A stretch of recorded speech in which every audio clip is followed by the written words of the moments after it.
सनातन की राजनीति करने वाली भारतीय जनता पार्टी सनातन की आत्मा को रौंदने का काम उसके शासनकाल में हो रहा है। भगवान की पूजा के लिए परमिशन तो गुलामी से भी बदतर स्थिति है। मैं आतंकवादी तो हूं नहीं, तो यह औकात बता दिया इस सरकार ने कि उनकी कोई औकात नहीं। 20 जगह उनकी पूजा अर्चना होनी थी, आरती होनी थी, वो कार्य नहीं हो पाया। ये देने लेने की तो बात ही छोड़ दीजिए। जब हमारे भगवान की पूजा में प्रतिबंध लगा करके ये कह रहे हैं कि आपको परमिशन लेकर के पूजा करना पड़ेगा, तब इससे बड़ा दुर्भाग्य और क्षति क्या होगी, इस पर तो पूरे समाज की आंखें खुल जानी चाहिए। नमस्कार, आप देख रहे हैं आदि टीवी का खास कार्यक्रम सड़क से सदन तक। और सड़क से सदन तक में आज बात होगी एक अहम मुद्दा है भगवान परशुराम की जयंती के दिन लखनऊ में हुए एक बड़े राजनीतिक घटनाक्रम की। ब्राह्मण महासभा रा के द्वारा एक बड़ा कार्यक्रम आयोजित किया गया था और ये कार्यक्रम पदयात्रा और एक छोटी सभा का था।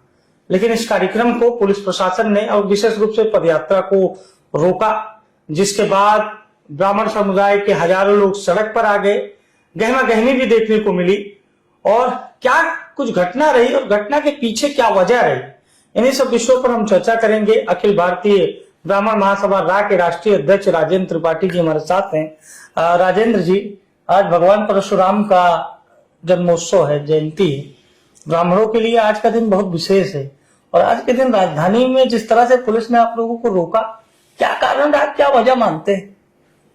वजह तो यही है कि जैसे आपने कहा कि ब्राह्मणों के लिए विशेष है। भगवान किसी एक जात का नहीं होता, एक परिवार का नहीं होता। भगवान राम, भगवान कृष्ण को भगवान की संज्ञा दिलाने वाला ब्राह्मण है और वो ब्राह्मण हो गए, भगवान हो गए। भगवान कृष्ण संदीपनी गुरु की देन है। भगवान राम भगवान बने, ये विश्वामित्र, वशिष्ठ जी, तुलसीदास की देन है। चूंकि जो वर्तमान राजनीति चल रही है ना अगेंस्ट ब्राह्मण, देश और प्रदेश की, कौन कर रहा है प्रदेश में? हर नेता कर रहा है। हर पार्टी कर रही है। ब्राह्मण को कोई डाइजेस्ट नहीं कर पा रहा है। ये समझ नहीं पा रहे हैं हम लोग कि कारण क्या है, क्यों। भाजपा भी कर रही है। भाजपा के शासनकाल में भगवान श्री परशुराम जी की जयंती प्राकट्य दिवस पर सार्वजनिक अवकाश रद्द किया गया। आज इस विशाल शोभा यात्रा को सैकड़ों पुलिसकर्मियों को लेकर के रोक दिया गया। आखिर में किस चीज का परिचय है, क्यों रोका गया, मैं जानना चाहता हूं। ब्राह्मण तो भारतीय जनता पार्टी के साथ है। नहीं, ब्राह्मण तो सबके साथ रहा है ना। ये जरूर आपका प्रश्न सही है कि भारतीय जनता पार्टी का कोर वोट बैंक है ब्राह्मण, उसके साथ ये अन्याय, ब्राह्मण हितों पर कुठाराघात, उपेक्षा, तिरस्कार, उत्पीड़न निरंतर हो रहा है, जो जिसे ब्राह्मण अपनी सरकार और अपनी पार्टी मानता रहा है। यह दुर्भाग्य है। तो दूसरे की सरकार होती, जो जैसे सपा की हो, पीडी अपने को कह रहा है, उसे ब्राह्मण वोट की जरूरत नहीं है। बसपा की होती तो कहा जाता सनातन की राजनीति करने वाली भारतीय जनता पार्टी सनातन की आत्मा को रौंदने का काम उसके शासनकाल में हो रहा है। इससे बड़ा दुर्भाग्य क्या वजह बताई गई आपके प्रोग्राम को रोकने की, कार्यक्रम को? उन्होंने ये कहा कि परमिशन आपका नहीं है। तो परमिशन कौन देगा? सरकार देगी, प्रशासन के लोग देंगे। एक सप्ताह पहले आवेदन किया गया था, ऑनलाइन किया गया था। लोग कहे ऑनलाइन कर दीजिए, ऑनलाइन किया गया था।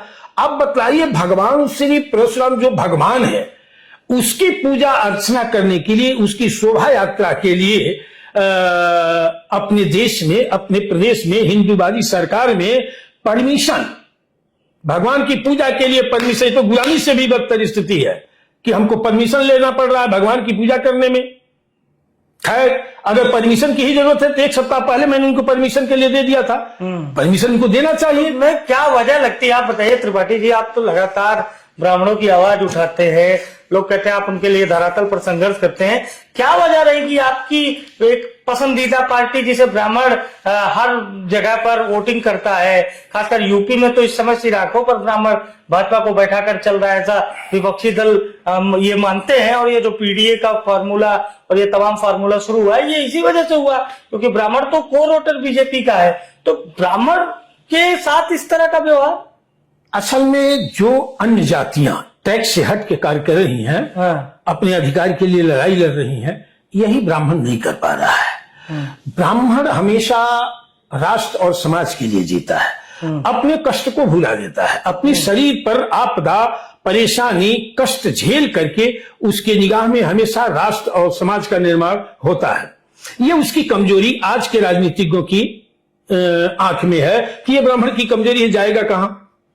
तो राष्ट्रवाद, फिर वो सनातनवाद, हिंदुत्ववाद को लेकर के यह एक तरह का ब्राह्मण के साथ धोखा है, छल है, वास्तविकता नहीं है। अगर वास्तविकता होता कि वास्तव में सनातन के हित में सरकार पार्टी काम कर रही है, उनका एजेंडा सही है, हिंदुत्व के रूप में सही है, तो हिंदुत्व और सनातन की आत्मा होता है ब्राह्मण। ये ब्राह्मण कुचले नहीं जाते, न्याय से वंचित नहीं किए जाते, प्रताड़ित नहीं होते। ये बताइए त्रिपाठी जी, पूर्व डिप्टी सीएम को हरी झंडी दिखानी थी, मौजूदा डिप्टी सीएम यानी दोनों ब्राह्मण चेहरे, doctor Dinesh Sharma, doctor Brajesh Pathak deputy CM अभी जो मौजूदा सभी में, ये तो सुना मैंने कल की आप ही ने बताया मीडिया कर्मियों को और पूरे प्रदेश को कि ये लोग बढ़ चढ़ के हिस्सा लेने वाले हैं।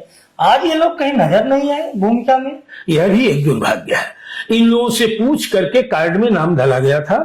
एक ने कहा कि हम हरी झंडी दिखाएंगे, एक ने कहा कि हम गोष्ठी में रहेंगे। इन लोगों को सबको पता है कि ऑनलाइन मैंने परमिशन के लिए भी डाल दिया। सुबह रात में ही पुलिस छावनी के रूप में मेरे घर को घेर लिया। मैंने सूबे के उप मुख्यमंत्री से बात किया, उन्होंने कहा कि मैं कप्तान से बात कर रहा हूं। परसों जब परमिशन परसों तक नहीं मिला था तो माननीय उप मुख्यमंत्री महोदय जी यहाँ के कप्तान से बात की कि आप परमिशन उनको दीजिए, भगवान की शोभा यात्रा है, समाज ही होगा। बात करके उन्होंने कहा कि ठीक है। आज सुबह जब पुलिस घेर लिया घर को, हमारे बालक को होम अरेस्ट कर लिया, तो मैंने इनसे कहा कभी परमिशन नहीं मिली, क्या करें? तो उन्होंने कहा कि मैं उच्च लोगों से बात कर रहा हूं, उच्च अधिकारियों से बात कर रहा हूं। फिर भी तब तक सारे हमारे कार्यकर्ता पहुंच गए जहां से शोभा यात्रा निकलनी थी। वहां देख रहा हूं वहां भी पुलिस छावनी के रूप में तब्दील। मैंने कहा कि मैं आतंकवादी तो हूं नहीं। ये तो डिप्टी सीएम की पैरवी का कोई असर नहीं पड़ा। कहा तो ही जाएगा कि उनके असर, या तो चाह नहीं रहे थे या चाहे तो यह औकात बता दिया इस सरकार ने कि उनकी कोई औकात नहीं है। क्या करेंगे आप लोग? आज तो आपका कार्यक्रम जो शोभा यात्रा थी वो तो हो नहीं पाई। नहीं, हम निकले, फिर उसके बाद हम वहां से आकर के क्या नाम है, पुलिस ने एक एक गाड़ी करके आने दिया। लेकिन वो बात नहीं रही ना, वो बात नहीं रही जो ले करके हम भगवान श्री परशुराम जी के जीवन आदर्शों के बारे में या उनकी कृतियों के बारे में, उनके कार्यों के बारे में, उनके महत्व को बताना चाहते थे। और उनकी हर जगह लोग 20 जगह उनकी पूजा अर्चना होनी थी, आरती होनी थी, वो कार्य नहीं हो पाया। इससे हमारा संगठन और समाज काफी आहत है। सरकार की भूमिका को किस तरह से देखते हैं? अब सरकार की भूमिका को कहा जाए, ये देने लेने की तो बात ही छोड़ दीजिए। जब हमारे भगवान की पूजा में प्रतिबंध लगा करके ये कह रहे हैं कि आपको परमिशन लेकर के पूजा करना पड़ेगा, तब इससे बड़ा दुर्भाग्य और क्षति क्या होगी? इस पर तो पूरे समाज की आंखें खुल जानी चाहिए, दूर दूर तक। हमने पिछली सरकार में भी देखा है, अब की बार भी देखा है, एक भी एजेंडा भारतीय जनता पार्टी की सरकार में ब्राह्मणों के लिए नहीं। ऐसा तो नहीं है कि आप गोरखपुर के हैं, हरिशंकर तिवारी के पड़ोसी हैं और तिवारी हाथा से लोग कहते हैं कि आपके संबंध ब्राह्मण के नाते या सामाजिक नाते ठीक ठाक हैं, तो इस वजह से तो नहीं था कि नहीं, देखिए ठीक ठाक है, रहेगा भी, इसलिए कि मैं उसी गांव का हूं, तो मैं बेठीक काहे होगा? रह गई बात और राजनीति का बात है, वो अपना वो समझा हमसे मतलब नहीं है। मुख्यमंत्री भी आप ही के जिले के हैं, वो भी हमारे जिले के हैं। तो राजनीति से दूर हट करके मैं ये कह रहा हूं कि मैं एक सामाजिक मैं ये समझना चाहता हूं, जिसने भी आपको मना किया उसको क्या दिक्कत है ब्राह्मणों से? अब यही तो मैं भी नहीं समझ पा रहा हूं कि कारण क्या है कि ब्राह्मण के साथ इस तरह का बर्ताव ये सरकार कर रही है। ये तो वो बताएं कि क्या पीड़ा है, क्या अगला कदम होगा ब्राह्मणों का? अब अगला कदम देखिए, प्रशांत जयंती मनी है और सारे संगठन इससे आहत हुए हैं। तमाम प्रदेश में कई जगह करेंगे क्या? अब आहत करके एक बिंदु पर आएंगे, विचार करेंगे। ये घटना सबके साथ हो रही है ना, पूरे समाज के साथ हो रही है, सभी ब्राह्मण संगठनों के साथ हो रही है, सभी लोग आहत हैं। तो किसी अन्य पार्टी भगवान को support परशुराम करेंगे? जी की किसी अन्य पार्टी को सपोर्ट करेंगे? ये तो बात का विषय है ना, ये बात कैसे, मतलब जहां किस मेरा तरह हित का विरोध? नहीं, जहां मेरा किस हित, तरह का विरोध करेंगे? एक विरोध राजनीतिक होता है, एक विरोध सामाजिक होता है। ये आने वाले दिनों में हम लोग बैठक करके तय करेंगे, आम सहमति बना के सभी संगठनों को लेकर के, सभी संगठनों को, 138 संगठनों को लेकर के भारतीय जनता पार्टी की सरकार को बनाने में अहम भूमिका हमने निभाया था। 138 संगठनों को ला करके। तो आप तो 138 संगठन देख लिए कि आपकी तो छोड़िए, आप कह रहे हैं डिप्टी सीएम की नहीं सुनी जा रही। हाँ बिल्कुल नहीं, उसी डिप्टी सीएम के कहने पर यह सपोर्ट किया गया था।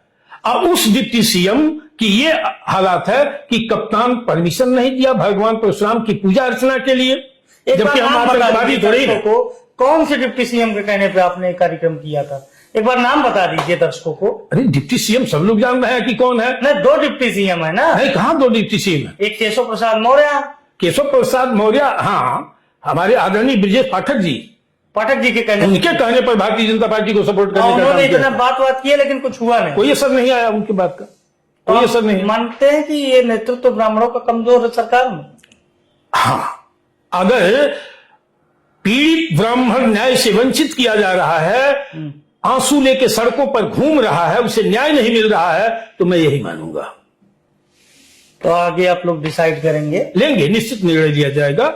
जो भी हो, पहले हम सुरक्षित रहें, तभी राष्ट्र सुरक्षित रहेगा, तभी हिंदुत्व सुरक्षित रहेगा, तभी सनातन सुरक्षित रहेगा। इसलिए कि ब्राह्मण सनातन और हिंदुत्व की आत्मा है। तो ब्राह्मण सनातन हिंदुत्व की आत्मा है, ये राजेंद्र त्रिपाठी जी का कहना है, जो अखिल भारतीय ब्राह्मण महासभा रा के राष्ट्रीय अध्यक्ष हैं। और इन्होंने साफ तौर पर यह कहा है कि यूपी सरकार में ब्राह्मणों का प्रतिनिधित्व कमजोर है। खुद डिप्टी सीएम ब्रजेश पाठक, जो मौजूदा सरकार में डिप्टी सीएम है, उनसे पूछकर यह कार्यक्रम तय किया गया था। भगवान परशुराम की जयंती के दिन, यानी आज शोभा यात्रा का कार्यक्रम था, लेकिन कार्यक्रम को पुलिस ने रोका। कहीं ना कहीं ये कहा जा सकता है कि जिस उत्साह के साथ लोग जमा हुए थे, वो कार्यक्रम नहीं हो सका, और इसके बाद ब्राह्मण संगठनों में नाराजगी है। अनादि टीवी के लिए अभिषेक शर्मा।